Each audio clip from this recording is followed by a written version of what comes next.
کوئی کسی صحابی کے بارے میں اہل کسی قسم کی کوئی بحث کوئی بندہ بھی چھیڑے اپنے کان پوری طرح بند کر لیں، اور ایسے کسی آدمی کی کسی شرارت کا شکار قطعاً نہیں ہونا۔ یہ بڑا خوفناک منظر ہے۔ کفر اگر کبھی ہم سے پوچھے گا تو ہم یہ بتائیں گے کہ قرون اولیٰ کے لوگ بھی لڑتے رہے تھے، کوئی زمانہ ٹھیک ہی نہیں رہا تھا۔ کیا جواب دیں گے آپ دنیا میں؟ اس لیے بڑوں کے معاملات کے اندر الجھنے کی ضرورت، بڑے تھے، بڑوں کی باتیں بڑی ہوتی ہیں۔ اس لیے اپنی زندگی میں جناب ابو بکر صدیق سے 3 باتیں سیکھ لیں۔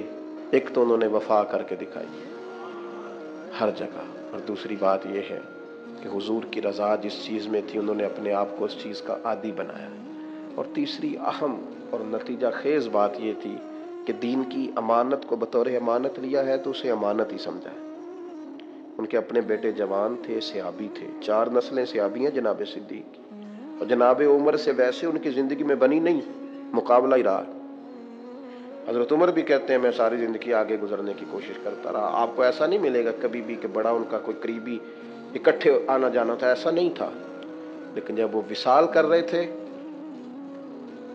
تو انہوں نے کہا میرے بعد امیر عمر فاروق ہوں گے، تو لوگوں نے شکوہ کر کے کہا کتنے سخت آدمی کو بنا کے جا رہے ہو۔ آپ نے فرمایا رب پوچھے گا نا ابو بکر سے، اور وہاں جو آپ کے جملے ہیں وہ بڑے شاندار ہیں۔ آپ فرمانے لگے میں دنیا سے جا رہا ہوں، اس وقت تو اس عالم میں تو بڑا جھوٹا آدمی بھی سچ بولنے لگتا ہے، اور میں تو ہوں ہی صدیق۔ فرمانے لگے رب کریم اگر مجھ سے پوچھے گا نا کس کو محبوب کی امت کا نگران بنا کے آئے ہو، تو میں عرض کروں گا مالک جو تیرے محبوب کی امت میں سب سے بہترین آدمی تھا اسے بنا کے آیا ہو۔ اور پھر حضرت عمر نے بھی اس کو نبھایا، ان تؤدوا الامانات الی اہلھا، امانتیں اہلوں کے حوالے کرو، نا اہلوں کے حوالے نہ کرو۔ حضرت عمر رضی اللہ تعالیٰ عنہ سے کہا گیا آپ کا اپنا بیٹا بھی تو نیک ہے نا، اسے بنا دیں۔ آپ فرمانے لگے بنانے کی بات دور کی رہی، میرا بیٹا خلافت کے مشورے میں بھی شامل نہیں ہو۔ حالانکہ حضور نے فرمایا تھا ان کے بیٹے کے لیے راجل صالح، تیرا بیٹا نیک آدمی، تو میں مشورے میں بھی شامل کیوں؟ فرمایا اس نے تو ایام طہر میں اپنی بیوی کو طلاق دے دی تھی، جسے بیوی کو طلاق دینے کا طریقہ نہیں آتا اسے مسلمانوں کا نگران بنا دو، یہ کیسے ہو سکتا ہے؟ یہ دیانتدار لوگ تھے۔ اپنی زندگی میں ان چیزوں کو غور سے دیکھیں، اور جو بات شروع کی تھی پھر اسی پر آتا ہوں، اپنے کام کا لطف لیں، اپنے کام کا مزہ لیں، اس کا سرور حاصل کریں، اس کا ذائقہ۔ میں کراچی میں تھا، ایک ادارے کا دستار فضیلت کا جلسہ تھا، تو مجھے مفتی صاحب میرے کان میں کہنے لگے کہ بچے پڑھائی پر توجہ نہیں کرتے۔ میں نے ان سے کہا جو توجہ نہیں کرتا اس کی پڑھائی چھڑوا دیں، اسے کہیں جس طرف تیری توجہ ہے تو وہ والا کام کر لے، جن کو جبرن پڑھاؤ گے وہ کل کو تبلیغ کیا کریں گے؟ میری بات کی سمجھ آ رہی؟ ڈنڈے سے جس کو پڑھانا ہے کہ نہیں تجھے پڑھانا ہی ہے، تو یہاں ایک صاحب اپنے بچے کو لے کے آگے مار مار کے اسے حفظ کرانا ہے، تو میں نے کہا نہیں پڑھتا تو کچھ اور کرا لیں۔ کہنے لگے ہماری بخشش کا بھی ذریعہ بن جائے گا، تو میں نے کہا آپ خود اس طرح کے عمل کریں نا، اللہ بخشش کے اسباب پیدا کرے۔ اپنی بخشش اس پہ ڈال رہے ہیں اور اس کی حالت یہ ہے کہ وہ چوتھے دن دوڑ جاتا ہے، تو بوجھ بنا کے کوئی کام نہیں کریں، کام کا مزہ لیں، انشاءاللہ تعالیٰ سکون حاصل ہوگا۔